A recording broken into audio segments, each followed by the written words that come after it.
Howdy folks, I'm Koi Cobalt, conspicuously containing colorful colanders. I'm Amber. And I guess there are more colorful colanders for us to contain. I don't know what this means. I don't know how Cobalt contains colorful colanders. Maybe somebody can ask Amber and she'll explain it to us. Alright folks, our first letter is titled, Am I a Jerk for Wearing a Bridesmaid's Dress to a Wedding Even Though I'm Not a Bridesmaid? I'm a 27-year-old female, and my fiance, a 29-year-old male, are both in his best friend's wedding. He was asked to be the best man last year, and I was asked to be a bridesmaid on the same day. He has been friends with the groom, A, since they were in elementary school, and I met him and his fiancée, L, when we started dating. I became friends with them, and we see them every few months due to them living about an hour and a half away. Last year, they got engaged, and less than a month earlier, they asked both of us to be in the wedding, and we said yes. Their wedding is next year, and they've had the wedding venue and vendors booked since last year. Here is where things get interesting. I am one of 4 bridesmaids, who all live an hour and a half away from Elle. We aren't friends with each other, but obviously have come together and celebrated Elle when she's made plans to want us to get together and see the venue and go dress shopping, etc. She also said that we can wear whatever dress that we want as long as it's within her color palette, but she expected us to show her our dresses first. So I send her 5 options that I was looking at, and she tells me to buy all of them so that she can see them on me. Okay, no problem. I can return Amazon dresses and dresses in the store, but it's a little annoying. I sent pictures of them on, and she vetoed all of them and sent me dresses that she likes that are out of my price range, and also a style that I don't like. I sent her another dress that's non-refundable since it's final sale, and she says that it's super cute and she likes it, but she wants me to try it on before she says yes. So over a year before the actual wedding, I buy the dress and send her a picture, and she loves it. Thank goodness. Fast forward to about a week ago, I receive a phone call from my fiance telling me that A told him to tell me that I was out of the wedding because L is getting rid of all of her bridesmaids. About 6 hours after, I get the same text the rest of the bridesmaids got, basically that says I've decided to go with different people that live closer to me because it's too hard to get everyone together. I wish I would have put more thought into picking out my bridesmaids. I didn't realize that I would care this much about my wedding. My response was basically, this comes as a complete shock. I've been there for you for everything, and I've texted you about the wedding, and I'm even doing her hair and makeup, and staying sober during the wedding to take care of all the little things while she enjoys the night. What did I do wrong? She responds by saying that I didn't do anything wrong, but I haven't been doing enough. So my dilemma is this. Do I still wear the bridesmaid's dress because I can't return it and I spent the money on it, or do I buy a new dress to show respect and not wear the color that all the new bridesmaids are wearing? My friends are split on if I would be the jerk. Alright folks, what do you think? Jerk or not the jerk? Not the jerk. I mean, if you want to wear that dress, you already paid money for it. Like, there's very well likely going to be other people wearing the same color as the bridesmaids unless she's given an explicit do not wear this color. If you have another dress in your closet that's like formal enough for a wedding, you could always go with that instead. But I would say don't drop more money on this wedding if she sees you as replaceable. You know, this is a difficult situation, and I can certainly understand OP wanting to take great care. And I think if OP, you're this concerned, then maybe consulting the bride first, like, that might be the case. I don't know if this is morally right or wrong, but if the bride doesn't want you there in the bridesmaid's dress, then I don't know, you would be raising more attention than maybe it's worth. Maybe it's not worth picking this fight. So I don't know. I mean, I'd also say, like, bow out of the hair and makeup. Give her ample notice. Let her find someone else to do all that stuff. Like, you're just a guest now. There's no reason to go above and beyond for someone who treats you so badly. Well, I mean, certainly OP could still do her hair and makeup if she wanted to. I'm not saying that she should or shouldn't, but certainly if you were going to be looking after her, don't be looking after her anymore at the wedding, right? I mean, she has new bridesmaids to do all that stuff. So if this is something that you want to do, if you feel like you want to do her hair and makeup, you're welcome to. I don't think you're under any obligation to do it, but it's really kind of, I think, OP's choice at that point in time. Well, certainly, but it sounds like the bride just wanted to save money, so she asked OP to do it. And like, don't feel beholden to these people. She's not a very nice person if she's going to have you buy an expensive dress that she knows you can't return and do all this other wedding stuff and then drop you like that. Yeah, I mean, I think that the bride, of course, is in the wrong here. I'm not saying she isn't. I think that what she did here was very thoughtless, and that if she was this worried about the wedding, then she should have thought about her bridesmaids a little bit closer.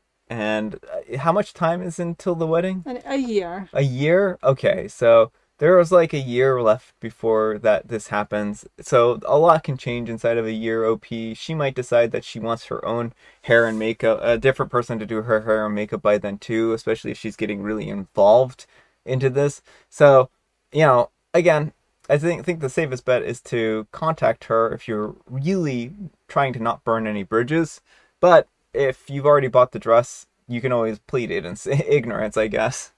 Well, that's the thing is like, it's a very frustrating situation. And I feel so bad that OP's been put in this situation. And if the bride is going to do this, like at a minimum, she should have offered to comp everything that people had already bought. Like you shouldn't kick people out anyway. Yeah. But she should have been willing to compensate people if she doesn't want them wearing the dresses. Well, sure. But I think this would be a little bit different if it wasn't a year out. If it was like 2 weeks out, then OP would certainly be not in the wrong at all with wearing the dress.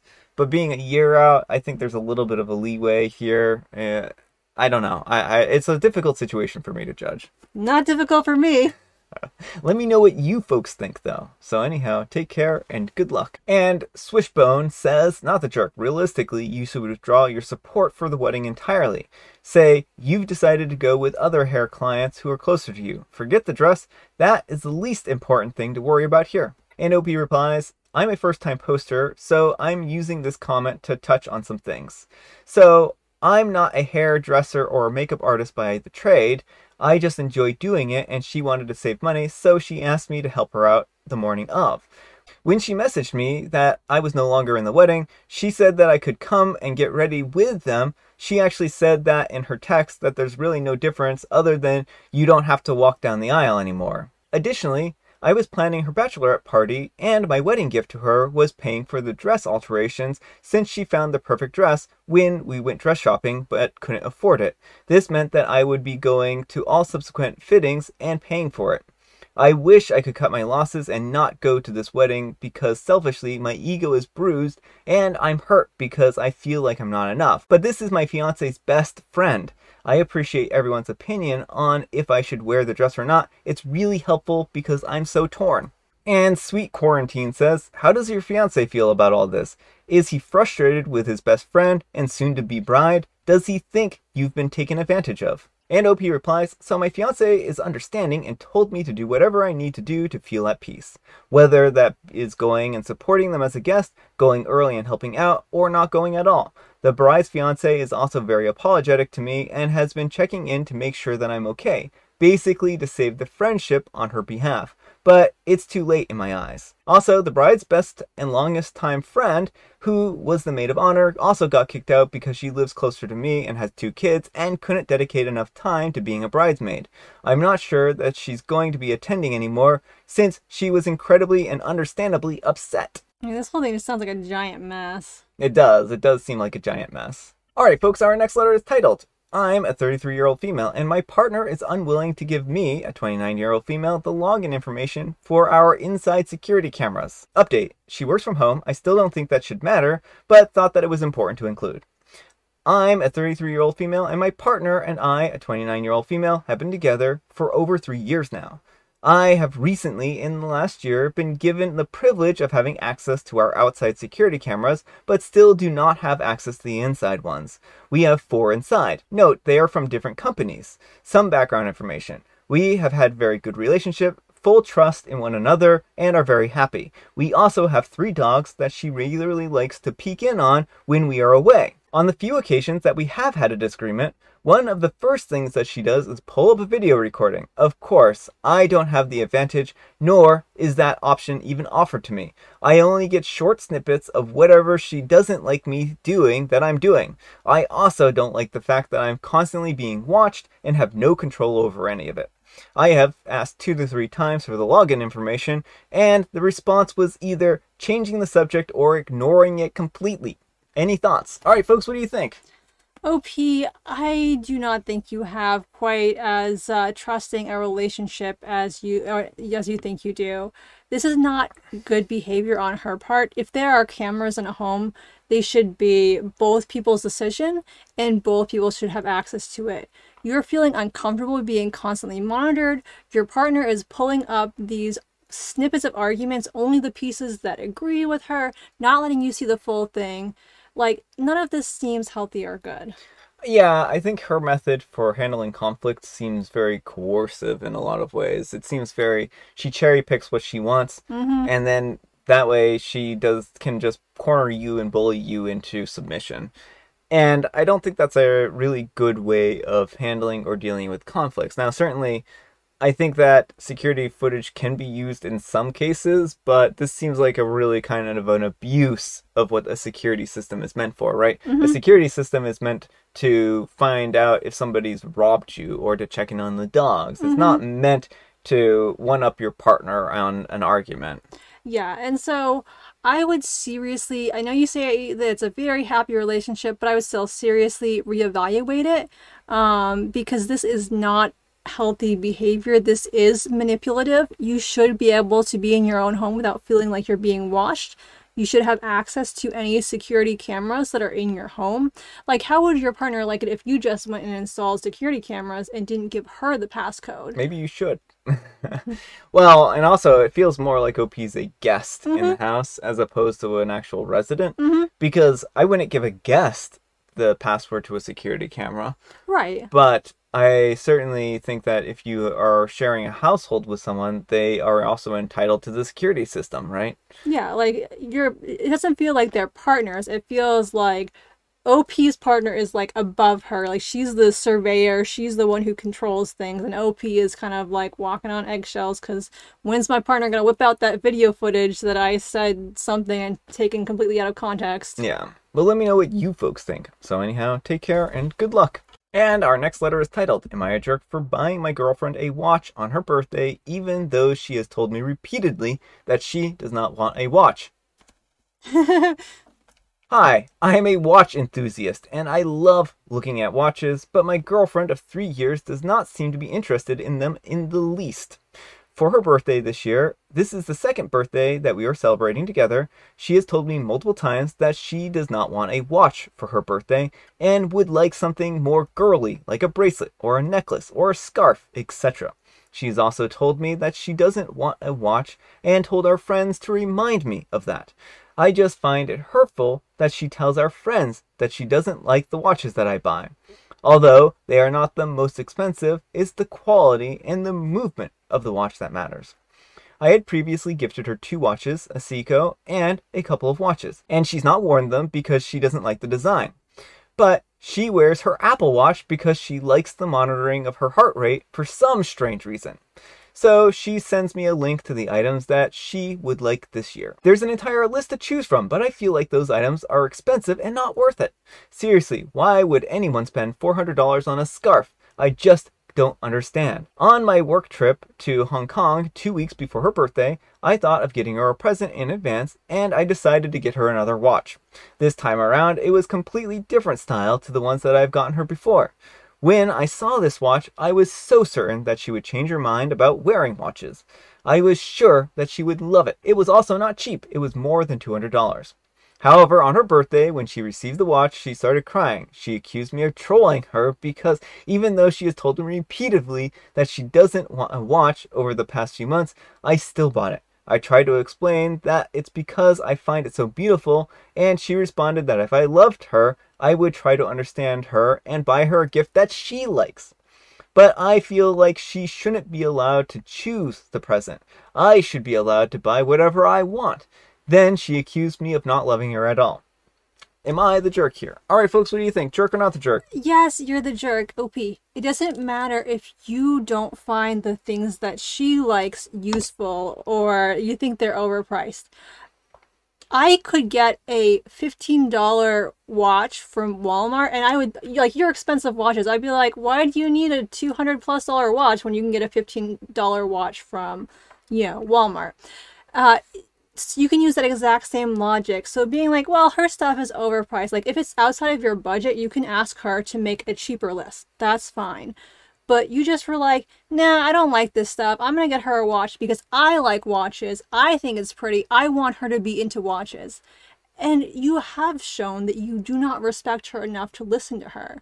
So, I mean, I think that getting somebody a gift is a very special thing, right? When you're buying someone a gift, you're showing them that you understand them to some degree. And you get them a gift that they will like because it shows that, oh, hey, this is something I understand this facet about you, and I want to give you something that I think that that facet of you will appreciate.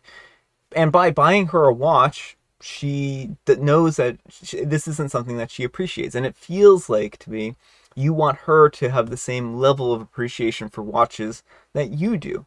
And that's just not going to be the case. If you want a watch aficionado to be in a relationship with a watch aficionado, then you need to date a watch aficionado. You can't change your girlfriend into liking watches just because you want her to like watches. Right, and this also isn't like, oh, the first time you buy her a watch, you didn't realize she didn't like watches. She explicitly told you she didn't want a watch. She even told your friends to remind you because she was so sure that you weren't going to remember it on your own. And then you're like, I feel offended because she told my friends this. Like, this doesn't seem like a trusting or healthy relationship. It seems like you have your own ideas and you're not concerned at all about what she thinks, what she likes. Yeah, I mean, I think there's definitely concern here in the respect that he only wants her to like what he likes, and any other option isn't an option at that point in time. I think, again, OP, you need to view things from an empathetic point of view. You have to put yourself in someone else's shoes and figure out what they like. And that's what gift giving is all about, is just understanding somebody else's perspective and somebody else's likes. It has nothing to do with you, and her not liking watches doesn't reflect on you. It just means that you two have different hobbies and value different things differently. And that's perfectly fine in a relationship. Like, you and your partner don't have to love the exact same things. And so I think that if you want to salvage this relationship, you need to stop buying her watches. Yeah. Actually look at the things she's interested in. And even if you don't like them personally, you don't have to like scarves or necklaces or bracelets to buy her something that she likes. Exactly. But let me know what you folks think. So anyhow, take care and good luck. All right, folks, it's tea time. Grab your beverages of choice. I've got a beverage of choice right here. And Amber, she has a jovial Bob Stein joke. Why does Count Dracula consider himself an artist? I can tell you exactly why Count Dracula considers himself an artist. Because he views counting as a form of art. And so he counts. And he's like, every single time I say a number, it's a form of art. I think you're thinking of the Count from Sesame Street. Yeah, he's a better Count. He likes to draw blood. Oh! The Count from Sesame Street does not like to draw blood. No, that's Count Dracula we're back to. And I have licorice spice. I'm sorry, Amber. I don't know any other vampires than the Count from Sesame Street. Alright, folks, that's all the time we have for today. Thank you so much for watching. Happy Friday, Junior. Happy Friday, Junior. Thanks so much to Amber for joining me today. Thank you for having me. Folks, we have a live stream coming up tomorrow, so make sure to check your time zone. Amber, we need some kind of moral advice and or guidance, and please have it something that ticks or talks. Tick tock, tick tock, tick tock. And then the cuckoo bird coming out. Cuckoo, cuckoo. Don't give people watches that they don't want. Tick tock, tick tock. Yeah, I mean, I guess so. Thanks so much for watching, and we'll see you all tomorrow. Bye.